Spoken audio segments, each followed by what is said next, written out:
Salutare tuturor și bine v-am găsit la un nou episod. Astăzi avem un invitat de care sunt foarte, foarte mândru și sunt fericit că am reușit să-l aduc la un podcast, pentru că am înțeles că este și primul podcast la care vine. Suntem aici cu Dani de la Autotusian. Ce faci, Dani? Cum ești?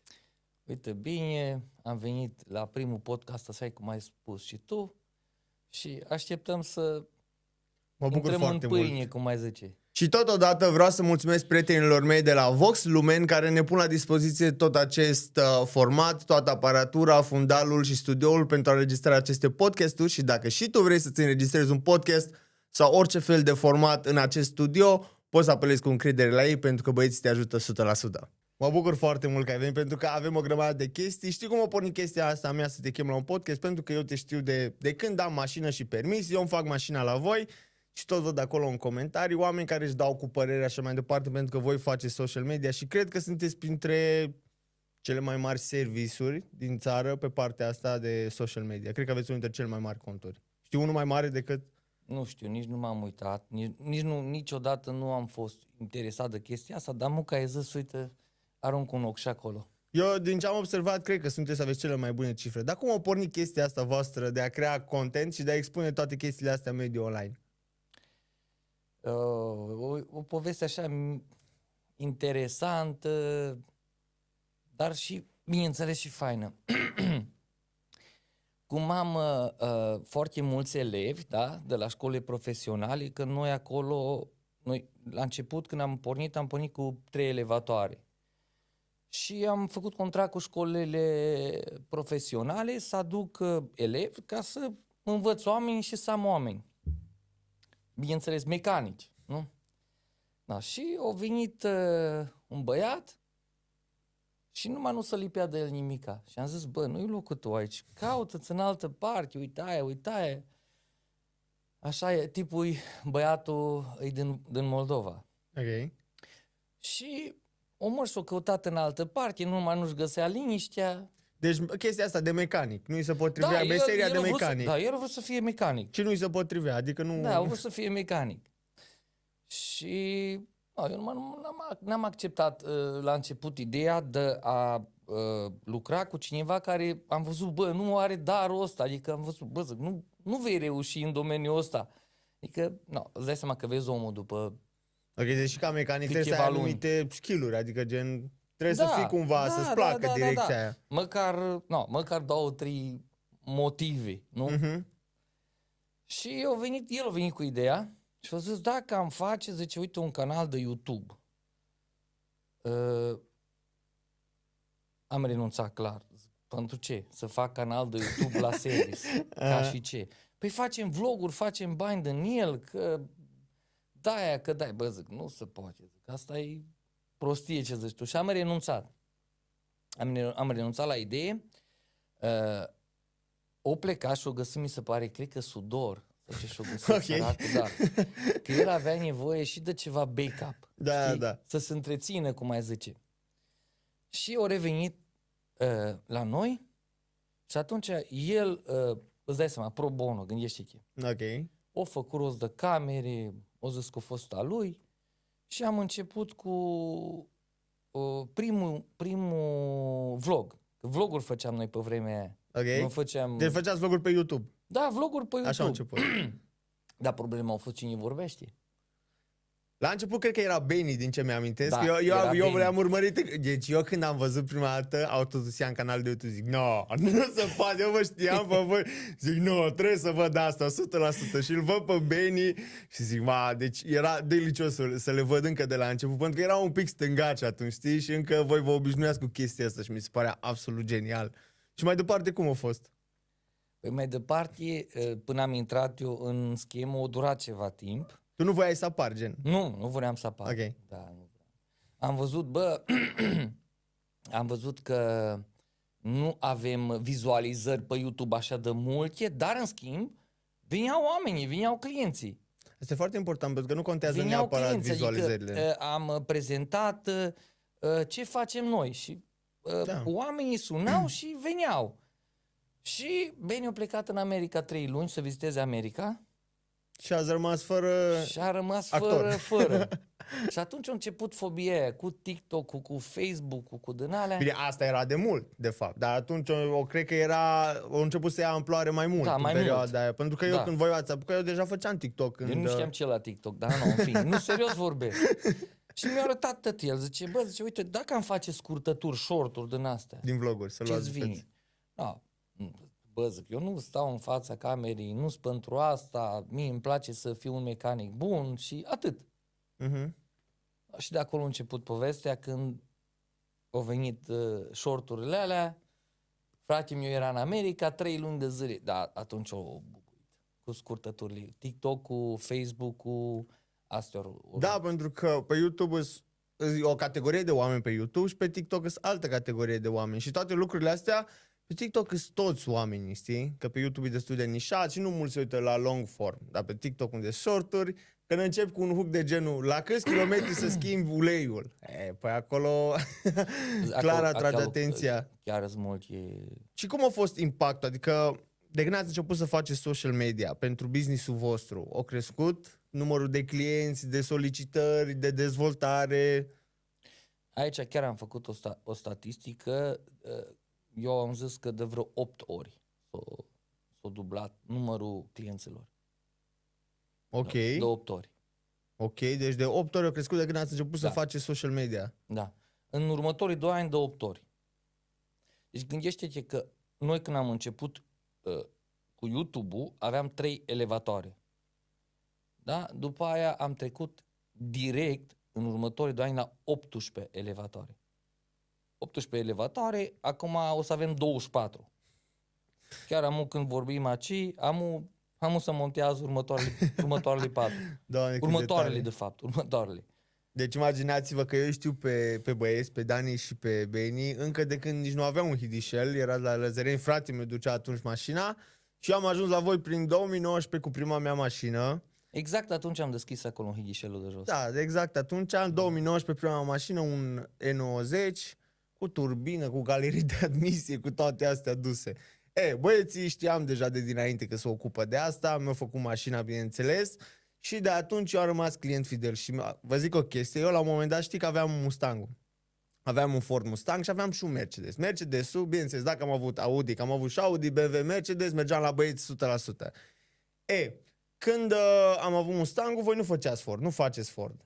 Și a fost cea mai groaznică perioadă din viața mea când a trebuit să mă lovesc de tot felul de mecanici, când trebuia să mă duc la alți mecanici și țepe, amânări, luni de zile, facem, nu găsim piese, adus piese, pierdut de piese și prețuri de-astea. La început te costă atâta, după aia, dar știi că am mai făcut și aia și atâta și atâta și atâta. Mașina o făceam, mi se strica înapoi după o lună și nimeni nu răspundea pentru el. Nu știu care e problema. Deci am tâmpit, chiar am întrebat, vorbeam cu Beni, zic, nu vrei să încerci la Ford, faci experimente? Bă, nu mă bag, mă, că... La toți clienții fideli deja am început să-i ajutăm. Deci nu mai deci lăsăm. ceva Orice rău. mașină ar avea, nu contează. Ești clientul meu de ani de zile, adică eu pe ce considerent m-am dus? Bă, mi-ai pus o ușă la service, mi-ai pus niște geamuri, mi-ai pus banii de unde de la clienți, nu? Da. Mai ales tu cum ești poate pântre primii. Da, chiar cred că sunt printre primii Bine, care am eu fost. în domeniu îs din 2000... Pe cont propriu, din 2017 sunt în domeniu. Dar bun, ok, ca și o paranteză, că asta am vrut să zic și să transmit oamenilor care probabil vrea să-și facă sau are deja social media în domeniul auto. Când intri pe social media cu serviciul, cu business-ul, cu afacerea ta, gândește-te că dacă faci anumite videouri, că sunt, care face anumite videouri, am văzut și eu, el nu poate realiza lucrarea aia. Îți va suna telefonul. Și omul vine și o vei lua în freză. Trebuie să fii foarte asumat. În momentul în care ești pe social media... Că aici e chestia. Bun, ok, tu îți faci TikTok, îți faci toate social media, toate rețelele. Da. Ești bun pe asta. Dar trebuie să consolidezi echipe foarte puternice în spate. Că tu dacă nu ai echipe în spate, uite, povesteam, când am început, eu am zis, în 2019, am zis așa, am zis, ok, cum facem ca business-ul să crească? Eu pe vremea atât aveam în cap. Mecanic bun, să facem calitate. Da. Mie aici nu vei putea mulțumi pe toată lumea. Asta Evident, e e un domeniu... Am încercat și niciodată nu vei E un reuși. domeniu sensibil cu mecanici. Știi că la mecanic nu mergi de bucurie niciodată, știi, mergi cu o problemă. Bun, și aici am vrut să zic. Ok, cum păi da, și eu vreau zic. O să zic că de acolo, da? Și eu vreau să-mi creez business-ul așa. Spun eu, trebuie să te trezești dimineața la 5, la 5 jumate trebuie să fii în pâine deja acolo și pleci acasă când pleci. Nu contează când pleci. Aici vorbim pentru administrator, nu pentru angajați. E foarte greu. Și trebuie să-ți faci echipe. Munca în echipă, seriozitate. Și cât de greu e să găsești personal. Păi îți spun eu cum fac, cum am făcut, că nu, le zic secretul. Dar nu trebuie să te gândești. Mergi la școlile profesionale și le spui câți elevi ai. Îi vreau pe tăți. Ca o Bun. academie, să faci o academie de mecanici. Un fel de, le trebuie burse. Unii, de exemplu, sunt foarte buni, dar n-au financiar, de la țară, poate din alt județ, le ofer transport și poate ai 30-40 de elevi, ei vin dă câte 6 în fiecare zi. Depinde cum îi lasă școlile de la care fac practică, știi? Și îi lasă așa pe etape, știi? Să-ți vină în service. Și atunci tu de acolo îți filtrezi oamenii. L-ai văzut că l-ai bun? Are potențial. 30-40 câți ai, ți-ai selectat 5-6. Ai discuție cu ei și spui, ei, și din aia 5-6, de Mai multe pică. ori când îți gata, cu școala gata, păi mă reorientez către altceva. Cât de frumos e domeniul ăsta al mecanicii? Ca meserie, așa, ca meserie pe care să o practici. Ai recomanda oamenilor meseria asta, de exemplu, sau copiilor tăi? Că tu ai 2 băieți. Da, 2 băieți. În primul rând, eu mi-am descoperit darul ăsta de când am fost mic. Este un dar de la Dumnezeu care eu l-am primit. Eram copil mic. Tatăl meu avea serviciu de tinichigerie, vopsitorie auto. Făcea, Ok. da, de acolo a început. Și nu-mi plăcea domeniul ăsta din cauza că îl vedeam eu așa, mai, nu știu, o grămadă de gaze. Pe vremea aia nu erau atât aparatură. Și, în schimb, o intra la noi în curte un Audi 80. Da, când În ce an era asta? Păi asta, nu știu, aveam 12 ani. Era bine Asta, mașina aia asta atunci. sigur. Țin minte că aveam ceva în mână și am scăpat jos când am văzut mașina aia. Am scăpat jos. Și am zis că 3 era acolo, mai mult zic, eu când îți mare mă fac mecanic de Audi. Asta mi-a plăcut. Mecanic de Audi, din start asta a fost. Când am văzut mașina aia, cum arată și cum sună. Și pasiunea, cum am descoperit-o, de acolo am descoperit-o. Și mi-am dat seama că sunt foarte bun pe chestia asta. Adică am avut bicicleta, nu mi-a zis nimeni cum funcționează, dar am făcut-o. Ok, ca și un talent. Adică, Da, talent, da, dar, vezi tu, astea îți dă mici. da, și când ai un talent și știi să-l fructifici, atunci este cea mai mișto chestie. Și pe Beni cum l-ai băgat în combinația de mecanic atunci? Că Beni a venit ulterior. El cu câți ani mai mic ca tine? El e cu vreo, cred că vreo... Eu am 36, nici nu știu câți ani are, frate meu. Serios, nu știu câți ani are, frate meu. Nu știu, dar Ok, e mai mic. calculat. Da, e mai mic. Ideea Cum că- l-ai băgat pe el în combinația cu mecanica? Eu pe vremea când am început, da, mecanica, că și aici vreau să povestesc, când am început eu mecanică, aici, asta trebuie neapărat spus. Cât de greu mi-a fost. Știi cât de mult mi-a plăcut mecanica, ca să înțelegi, da? Și cum mi-am descoperit darul și talentul. Nu m-am gândit la bani niciodată. Țin minte, eram în clasa 9 și era șmecheria aia pe vremea aia, toată lumea să fie la liceu și așa mai departe. Și m-am dus și am întrebat că la liceu, da, acolo, la Mihai Viteazu, să face practică. Era ceva profil de mecanic și eu au zis că nu se face practică. Bun, și atunci zic eu, cum voi ști? Adică eu, bun, sunt în clasa 9, dar dacă eu nu fac practică, cum învăț? Păi faci numai teorie. Bun, și atunci cum ești un mecanic bun? Păi trebuie să vă transferați la profesională. Ok. Deci la liceu făceai doar practică. Doar teorie. Doar teorie. Și m-am transferat la... Era atunci școală de arte și meserii, fii atent. De când m-am când m-am transferat acolo la școala profesională, da, ei am luat un șoc. Toată lumea îmi zicea, bă, tu e singurul, n-aș vrea să folosesc termenul, auzi, cum mi-a zis cineva, tu vei ajunge, zice, cred că ciurdarul satului. Da, așa a fost. Păi zic, dar zic, de ce? De ce folosești tu expresia asta? Nu înțelegeam. Am trecut și pe asta, dar în schimb am ajuns la școală și acolo m-am lovit de multe probleme când am văzut că, băi, mergeam la practică și nu mi arăta. Nu-mi zicea. Nu-și dădeau interesul să te învețe, gen. Bătaie de joc. Ok. Imaginează-ți că am făcut prima dată practică acolo, în fine, nu dau numele, unde am fost, acolo ne-a dus școala. Ok. Să-mi minte că ne-au pus să măturăm, fratele meu, toate frunzele, dar bine, era câteva sute de metri acolo. Treburi de mecanic. Bun, am înțeles, bă, astăzi, bă, eu astea le-am făcut la țară, că doar noi suntem de la țară, suntem învățați cu munca. Bun, dar ce învăț? Că și asta e o chestie. Un mecanic bun, da, trebuie să fie și un mecanic curat. Deci tu nu voiai doar să mergi să pierzi timpul pe acolo la mers școală, ai mers direct, țintit, vreau să învăț, adică tu... Ei, bun, ăștia de exemplu, așa e ce vreau să spun, ăștia de exemplu de acum care am, primul an îi învăț să facă curățenie. Okay. Păi gândește că eu știam să fac curățenie, da? Dar acum ne lovim de o altă problemă cu elevii de acum. Nici măcar nu știe ține mătura în mână. Okay. Bă, uite, asta e mătură. Ăsta e făraș. Uite, astea sunt ustensilii cu care tu faci curat la postul tău de lucru. Și cu ce m-a ajutat asta, o să spună către mine? Mai rebel așa, dar okay. un caracter frumos.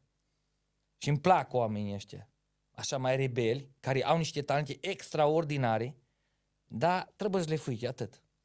Înțeleg, foarte tare. Și noi de-aia acum, de exemplu, noi avem și tehnica asta. Bă, la locul de muncă trebuie să faci și curățenie. Ei, acolo unde am fost eu pe ea luni de zile, mă ținut numai la asta. Și cumva maică mea am ajuns să fac practică unde mi-am dorit, de fapt, la Audi. Ok. La reprezentanță am făcut practică, țin minte, 1 an sau 2. Că și acolo s-a stricat treaba. Tot așa din cauza personalului și a colectivului. Okay. Păi gândește că acolo era un colectiv așa frumos, dar ce să spun, am luat la mișto la greu. Ok. La greu. Deci acolo nu știu cine ar fi rezistat în colectivul ăla atunci. Adică miștocăreală multă. Da. Porecle, dar bun, și asta o înțelegi. Uite, mulți, de exemplu, în anumite... Într-o oarecare măsură îți întărește și caracterul, știi? Adică... Nu mi-am dat seama atunci, dar mi-am dat seama mai încolo. Și acum le mulțumesc ălora care Te-or călit. M-or călit la greu. Să mine unul m-a luat odată și m-a băgat în tomberonul de gunoi. Da. Bă, așa a fost. Așa erau vremurile. Plus de aia, cum ajungeam la început, primul an, până m-am împrechinit acolo cu mecanici și mă duceau ei cu mașina. Okay. Păi imaginează-ți electrometalul pe Clujului până la reprezentanță, câțiva kilometri. Îi parcugeam pe jos. Din dorința de a face și de a învăța, atât de motivat erai să înveți. Niciodată nu m-am gândit la bani atunci. Generația asta are o problemă, să gândește doar la bani. Și acum ajunge la întrebarea care ai spus tu cu fratele meu. Da, cum a ajuns Benny în combinație? Văzând că funcționează. Ai înțeles? Eu deja am parcurs un drum. Ok, ai dus greu și deja ai început să pui în practică ce ai învățat de-a lungul anilor. Am dus un greu, nu așa? Și deja mecanicii aveau un alt statut. Nu știu cum s-a întâmplat, am nimerit, deci erau văzuți diferit. Nu mai erau ciurdarii satului. Nu. Nu, vorbesc foarte serios. Au apărut mașinile astea străine, da? Așa era dialectul atunci. Toată lumea avea Dacie. Mașini străineze. Exact, mașini străine. Ei, de momentul ăla, lucrurile au luat o întorsătură diferită și mecanicii au început să fie plătiți mai bine și respectați mai mult. Și atunci, fratele meu, când am văzut că funcționează, bineînțeles, și el a avut, că nu pot să spun că nu are dar sau nu are talent. Nu ajungea unde e dacă nu avea... Da, pe acum el îmi face și cutii de viteză automate. Am început să facem și chestia asta. Voi ați început pas cu pas să faceți de toate. Da, am început pas cu pas să facem de toate. În fiecare an se adăuga un serviciu nou la voi, asta plăcea Da. tot timpul. Le-am luat pe rând, că asta e șmecheria. Mulți când vede, vai de mine, cât ai acolo. Uai, cum pot să fac și eu? Pas cu pas. Exact. Pas cu pas.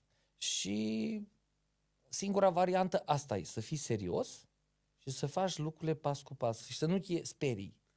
Și încă ceva. Eu, de exemplu, aveam momente când nu aveam pe cine întreba. Suportul tehnic nu te putea ajuta, n-aveai pe cine întreba, că erai primul. Care făcea chestia asta? Și atunci, eu spun cum am învățat eu. Mă uitam, bun, hai să vedem ce sumă de bani am ca și rezervă. În clasa 9, prima distribuție, cum am făcut-o? M-am dus la mecanic, și l-am întrebat, zic, uite, dacă sparg un motor la părinții mei, da? Audi A4, 1.9 TDI. Așa. Dacă sparg, pe vremea era mașină, Uh, da? Dacă sparg motorul ăsta, cât mă costă pe mine să înlocuiesc altul? Am bani. Am bani. Bun. Pot să fac teste pe el. Pot să fac teste pe el.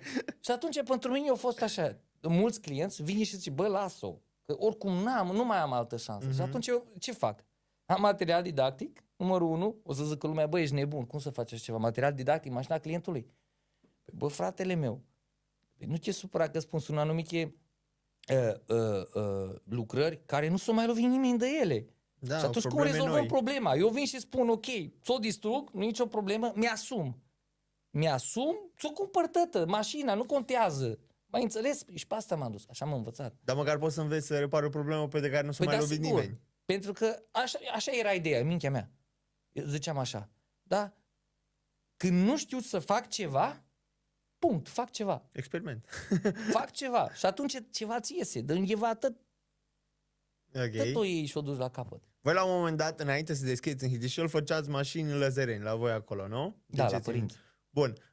Cum v-au susținut părinții în toată excursia asta voastră spre drumul mecanicii? Au fost de acord să luați calea asta sau la un moment dat aveau și alte dorințe de a face altceva pentru voi? Ai, Doamne. Am o mamă extraordinară, m-a dus peste tot, pe mine m-a susținut extraordinar de mult. Foarte important. Și m-a ajutat de când eram mic, în toate domeniile. Deci am avut o mamă care, și o am, bineînțeles, a fost și o prietenă, nu numai mamă. E super. M-a ajutat extraordinar de mult. Țin minte, atunci când am început în Răzăreni, deci atât de greu mi era, lucram atât de mult. Și imaginează că 3-4 dimineața, atunci plecam. Cam 3-4 ore dormeam pe noapte. Că la un moment dat era așa de milă de mine că vinea cu farfuria. Am văzut într-un video. Povesteați asta într-un video. În garaj și îmi băga mâncarea în gură. Dar tu n-ai mâncat, ce faci? Da, am văzut într-un video când povesteați chestia asta, mi se pare foarte tare. E foarte important pentru toată lumea, suportul din partea părinților, pentru că îți dă aripi. Taică meu, ce vorbești? Ți-mi minte că taică meu renunța la business-ul de tingerie vopsitorie și s-a dus în Austria. Orice scule îmi cumpăra el de acolo, deci nu...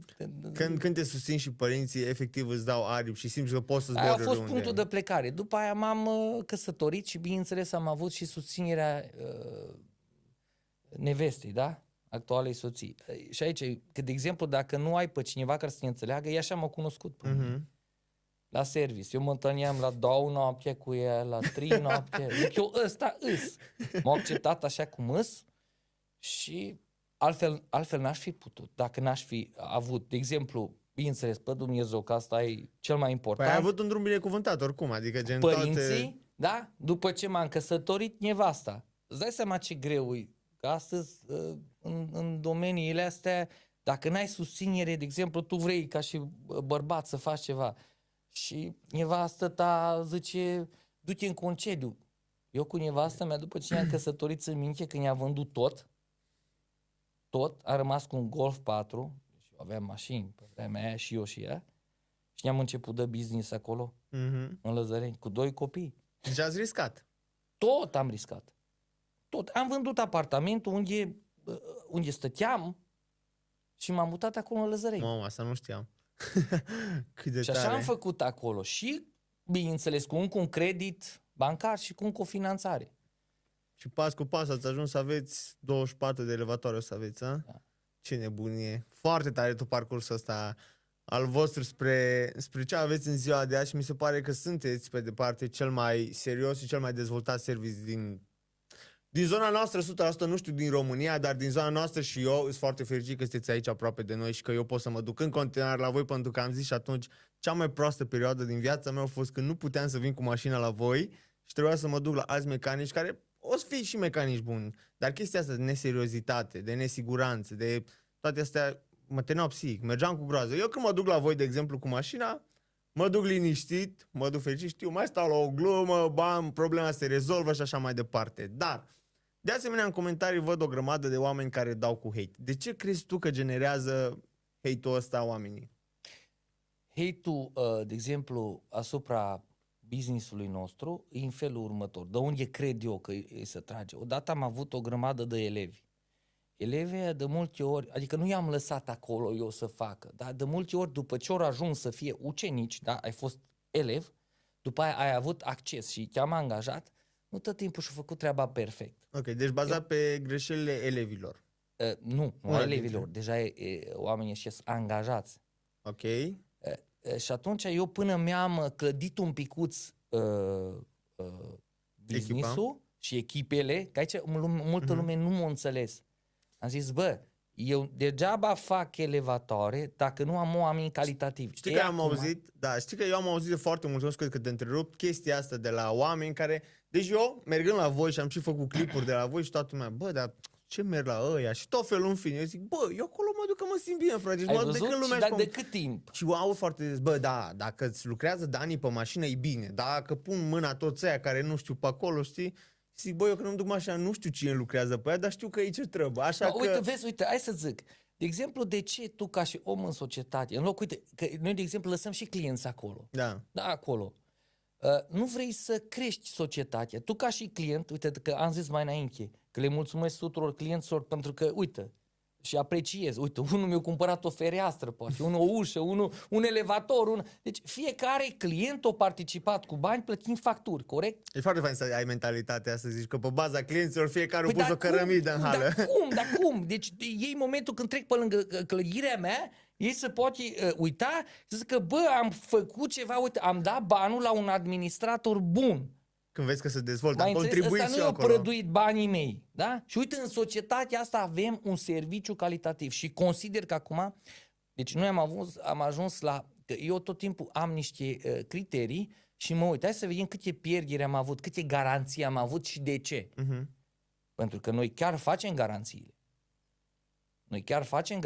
Adică noi nu ne jucăm. Da, și cu garanția, că știu că am văzut și clipurile, acolo din nou oamenii interpretează greșit ce înseamnă garanția pe lucrare, știi? Pe garanția pe lucrare, în momentul când eu îți repar un motor, da, tu trebuie să-l exploatezi corespunzător, da, și îți dau toate detaliile. Ei, unii oameni nu înțeleg chestia asta. Da. E ca și atunci când tu mergi cu o mașină, când mergi la un doctor, mergi la un doctor și te operează și tu după aia mergi și crablemie. Da. Da, nu? Da. Așa e și cu mașina.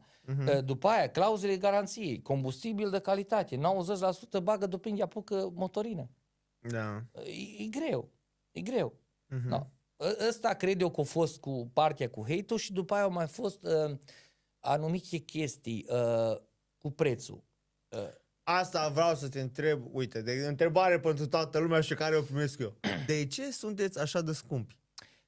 Bun, uite, vă vorbeam aici mai înainte despre ce înseamnă să crești echipe. Ce înseamnă să crești echipe? Asta să ține cu bani. Da, evident. Numărul 1. Și noi, pot să zic că suntem, nu serviciul perfect, dar 90% în regulă cu hârtii și cu tot ce are nevoie clientul.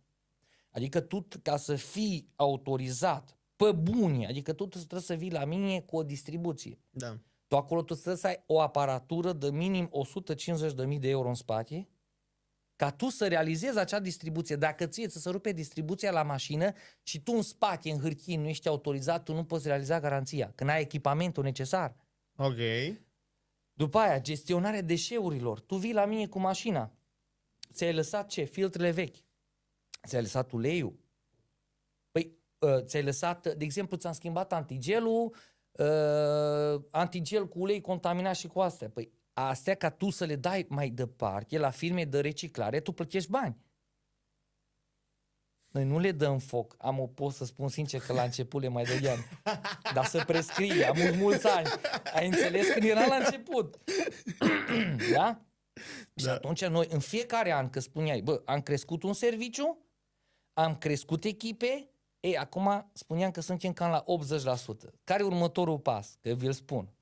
Echipele sunt clădite, noi mai gândim un nou proiect extraordinar de mare, nu pot să intru. Foarte tare. Va fi ceva, eu zic, părerea mea că va fi foarte, foarte frumos în domeniul auto.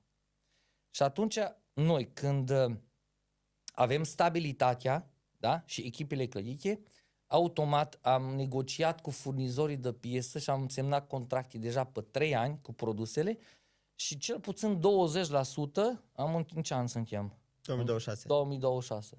Dacă cel puțin 20-30% în jos o să fie de anul viitor serviciile la noi. Ok, deci nu o să mai fiți de ce sunteți așa scumpi, o să fiți de ce sunteți așa ieftini. Bun, asta e de exemplu, oamenii niciodată nu-i vei putea mulțumi. Asta e evident, mai ales că exact, deci părerea mea e că atunci oamenii care vin la mecanic, bineînțeles, vin cu probleme, da? Și oricum mă supărați, că eu picat motor, că eu picat și se adună și frustrare și așa. Exact, și vine și o revarsă asupra ta. Da, deci nu e o chestie din ură neapărat, eu își revarsă frustrarea asupra ta că tu ești ăla care iei banii pe lucrare și pe cine să dea vina? Păi el că o strica mașina. Ceva. Nu. La preț iară.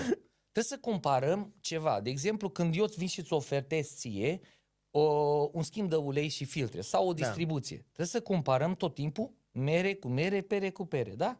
Evident. Nu poți să compari un schimb de distribuție cu un schimb de ulei. Nu. La ce am vrut să spun aici? De exemplu, un produs, da? Marca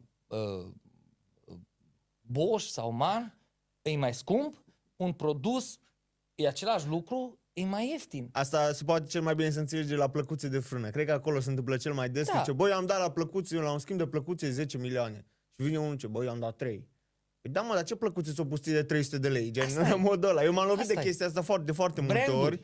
Da, contează, de exemplu, telescoape sau orice. Eu țin minte că când aveam BMW-ul ăla în 2019, mi s-a rupt un telescop și mă duc la Beni, zic, bă, trebuie să schimbăm telescopele. Și îmi zice Beni, bun, de care punem? Zic, păi nu știu, de care? Vrei bune, vrei foarte bune sau cele mai bune? Asta e. Și zic, bă, cât îți dai cele mai bune? 2900 de lei. Zic, și alea bune? 1500, 1600 ceva de genul. Zic, știi ce mă zic? Pune-le pe cele mai bune, că odată le schimbi la nu știu cât timp, știi? Și asta e foarte important, cât ești dispus să investești în mașina ta. Ori ești dispus să pui cele mai bune piese, cea mai bună calitate sau ceva de calitate cât să meargă. Și după aia e vina voastră că ați ascultat de client și că i-ați spus cea mai slabă calitate și după un an revine cu mașina. Deci voi sunteți de vină pentru orice până la urmă, nu? Da, cu asta m-am chinuit foarte mult. Nu dormeam nopțile din cauza asta. De ce? Pentru că nu puteai demonstra clientului că tu nu ai nicio vină și pierdeai bani din buzunarul tău. Mai ales când e vorba despre piese așa, pentru că mulți insistă aiurea. Da. Vin tot felul de tertipuri, ni se întâmplă cu chestia asta. Nu a fost parbrizul crăpat, nu am avut mașina zgâriată.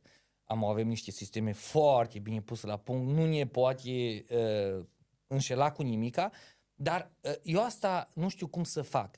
Să înțeleagă oamenii că chiar acolo e o pasiune pură și nu mă gândesc la bani, mă gândesc la societatea în care eu trăiesc. Mă gândesc să dau salarii, să cresc oameni și meseriași foarte, foarte buni. Se dezvoltă ceva frumos pentru societate. De ce la toate cafelele îți discuții de zugravi, mecanici și ăsta? De ce? Pentru că nu-s buni. Vă povesti aici. De ce? Pentru că școala nu a pregătit oameni buni și am văzut greșeala și am încercat să o repar. Foarte tare, e foarte tare. Eu văd foarte des când vin la voi tot felul de copii care sunt acolo în practică și stau pe lângă mecanici și învață. Mi se pare super mișto că e așa, ca o academie de mecanici. Mi-e place chestia asta. O lumea trebuie să înțeleagă că copiii, da, sau elevii nu au acces să facă o reparație. Ei doar asistă la un om care e specializat în așa ceva. Așa. Da, și ei pas cu pas o ia. Bun, iar asta cu recenziile negative, Să știi că de multe ori, ascultă-mă ce spun, tu ai auzit, de exemplu, în cercurile tale, da? Da, normal. Ai auzit, no, bun, fii atent. Știi ce înseamnă unele recenzii, bun, sunt recenzii negative pe bună dreptate, care eu mi-am recunoscut mai înainte. Se întâmplă să greșești. Da? Dar ne asumăm. Dar sunt recenzii pe nedrept. Răutăcioase. Da, răutăcioase. Ei, aici cu chestia asta vreau să lămuresc ceva. Să știi că de multe ori recenzia negativă, când nu-i pe dreptate, e o reclamă pentru tine. Da. Pentru tine. Și hai să-ți dau un exemplu concret. Odată, când noi am început să reparăm cutii de viteză automate, un domn era programat la noi la service cu reparația de cutie de viteză. Și au venit, mi-a reparat mașina, au plecat și s-au întors peste 2 săptămâni, 3 săptămâni, ceva de genul, și au venit așa către mine, mi-a strâns mâna așa puternic și zice către mine, trebuie să spun ceva. M-am speriat, știi? Am zis, bă, zic, Ce-am făcut? ce-am făcut? Exact. Deci, uite, eram la un cerc și tot cercul ăla îmi recomanda să nu fac reparația la tine. Bă, am stat cu inima strânsă că nu știam ce să fac. Să fac sau să nu fac. Și am zis, bă, eu l-am văzut pe omul ăla pe social media că e serios și că își face treaba bine. N-are cum, mă! Deci am uitat pe toate profilele. Bă, n-are cum să-mi transmită mie... Deci minciuna tot timpul... Se observă, se adică observă. da, un om fals îl vezi, îl simți. Se observă. Și am venit la tine cu mașina, s-a făcut bine, mașina e perfect și îți mulțumesc frumos. Și uite, și astăzi omul e clientul nostru. Păi normal, dar După oamenii aia, trebuie să înțeleagă. Zi. Încă o chestie cu recenzia negativă, am avut clipuri de defăimare sau clipuri așa, făcute. Și am avut clienți, da mă, am avut clienți, fii atent. Deci cineva a făcut clip contra mea, da? Și oamenii, da, de exemplu, care au vizionat acel clip și nu mă cunoștea, bă, zic, cine e ăsta? Și au intrat să vadă. Da, m-au intrat să vadă. Și uite, am avut 2 cazuri care omul ăla au venit din țară. Apropo, noi avem din toată țara clienți. Da, mi se pare foarte tare asta, da. Și au venit omul și așa m-a cunoscut. Ghici până ce m-a cunoscut. În clipul de defăimare. Păi, clip, ai văzut? Pentru că tot timpul oamenii serioși, oamenii onești și cinstiți simt. Și cercetează. Adică dacă eu aud un lucru rău despre un om, nu o să-l iau ca bun până nu mă conving singur că e un lucru rău. Eu le zic tuturor pentru că foarte des când mă întreabă lumea unde duci mașina la mecanic. Și eu zic, bă, la Autotusian, la băieții de acolo din Hișel. Numai nasoale am auzit de ei. Scumpi. O da gherile, au făcut așa, știi? Și eu zic, bă, nu știu. Eu n-am trăit nimic. Eu când le-am dus mașina, tot a fost perfect. Și am avut lucrări. Mi-au făcut turbine, mi-au refăcut motoare, mi-au făcut, zic, dar eu nu m-am lovit de asta. Deci nu pot să zic dacă da sau nu. Și la fel și tu. Du-te, vezi cum e și convinge-te, frate. Pentru că la un moment dat puneam un story că am fost la voi, am făcut ceva, nu mai știu pentru ce am fost, și îmi scrie unul, 12 milioane m-a costat un schimb de plăcuțe. Zic, da, și pe mine 18. Zic, care e ideea? Că scump. Zic, stai un pic. Ce-a fost scumpă? Piesa sau manopera? Fă un pic, e diferența. Ce ai pus pe ea, știi? Păi da, că am mai auzit eu din stânga. Zic, bă, dar tu ai fost? Nu. Zic, păi și atunci, că a fost un prieten. Zic, păi stai un pic, frate, că a fost un prieten. Du-te tu și după aia poți să vorbești din propria ta experiență pe care ai avut-o și da, se poate întâmpla să o experiență mai puțin plăcută. Ca peste tot, de asemenea. Bun. Stai să zic fază. Tăți cu asta. Odată vine cineva și îmi zice, uite cum ți-a vorbit ăla de rău. Îți dau un exemplu. Ok. Da? Și vine la mine în curte, adică, de fapt, cum s-a întâmplat chestia. S-a nimerit că au fost fix amândoi la mine în curte. Și ăsta care era clientul meu de ani de zile, l-a văzut pe ăsta. Și a zis, bă, dar ce cauți la Dani? N-ai zis că e așa? N-ai zis că e așa. Ce cauți aici? Ăla tătul roșii și-a plecat. M-am dus la el și l-am luat după cap și am zis, fie liniștit, că totul e în regulă, nu-ți fă griji. Și am calmat situația. S-a întâmplat faptul ăsta real. Și după aia încă un fapt. Bă, frate, treci cu mașina, că noi suntem la un drum național foarte circulat. Păi, noi avem minim 180, între 180 și 220 de devize deschise. Adică mașini în reparație odată. Mă dă un col de treabă. Bun, iar asta cu Nu vei putea mulțumi pe toată lumea Asta și eu le zic mereu, știi? și asta e o boală a românului. Da, asta e evident, pentru că și ăștia care suferă de a avea dreptate, știi, tot timpul. Deci poți să-i dovedești tu că nu-i cum zice el, că el tot paleoține. Și eu tot timpul folosesc și asta ca argument, zic, bă, dacă sunt așa de răi și așa de cum... De ce mă plină parcarea aia? De ce ești mai fac elevatori? Bă, toți suntem proști care merem la ei numai... Ei toți zic, știu eu un băiat care face... A, știi tu un băiat? Nu. Și eu știu un băiat. Ca și servicii, asta vă spun eu, ca și servicii, eu zic că cu următorul proiect care noi îl avem, o să fie foarte mulțumit și haterii care o să zică, bă... O să vină și ei până la urmă. Dar nu, că, deci ascultă-mă, eu sunt om de business. Eu primesc pe oricine. N-ai orgolii Nu am de-astea. orgolii. Deci pe lângă că asta am vrut să fiu un mecanic bun, omul de business e omul care iartă. Omul care trece mai departe. Da, normal. Dar ce facem dacă toată ziua suntem supărați și frustrați că ce-o zis?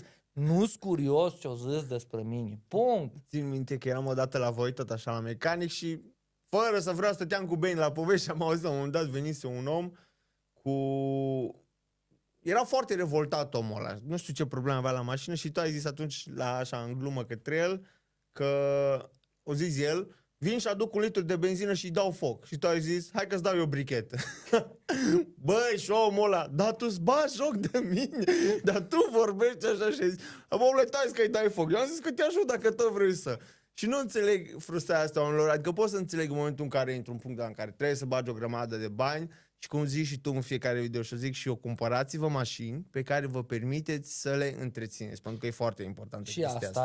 Și asta și după cum am zis mai înainte, oamenii și haterii o să fie mulțumiți în viitor De nou proiect. de nou proiect.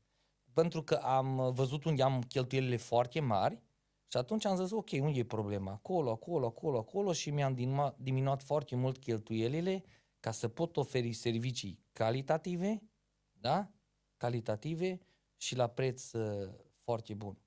Foarte și atunci, la oamenii care au fost și mi-au dat, sau poate la haterul care au fost și mi-au dat cu 5 lei în plus, uite, astăzi îți spun, fratele, ai contribuit la un brand românesc. Ai contribuit la ceva, adică mi-ai dat banii, nu m-am dus în concedii, nu i-am spart în concedii, n-am făcut nimica decât să reinvestesc în business și să clădesc ceva frumos în România. Eu am fost șocat când am venit tot așa la voi pentru o problemă și aveam ceva de editat rapid, știi? Și ți-am zis, bă, poți să stau acolo în sala de așteptare să editez? Și ai zis, dar du-te acolo că avem biroul. Mă duc, frate, efectiv, ca un birou office, cu birou reglabil pe mărime, cu scaun. M-am pus, frate, acolo, am și uitat că e mașina la mecanic și am început să lucrez. Eu nu știam de serviciul ăsta și atunci am descoperit cât de mult se dezvoltă de fiecare dată firma voastră și câte chestii noi aduce și pune accent și pe necesitățile clientului. Să se simtă clientul bine și ai acolo.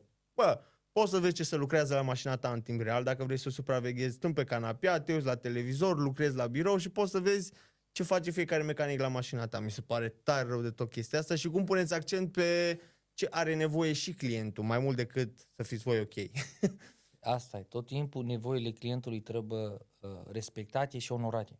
Foarte tare. Deci eu tot timpul am preferat să merg la voi, am zis, bă, chiar dacă îți mai scumpi, dau un ban, dar nu mă stresez. Știu o chestie, știu că băieții se ocupă și știu că o să fie bine. Dani, îți mulțumesc frumos că ai venit astăzi aici să avem o discuție și ne-ai povestit un pic despre istoria voastră, istoria autotusiană, a ta, a lui Beni și așa mai departe.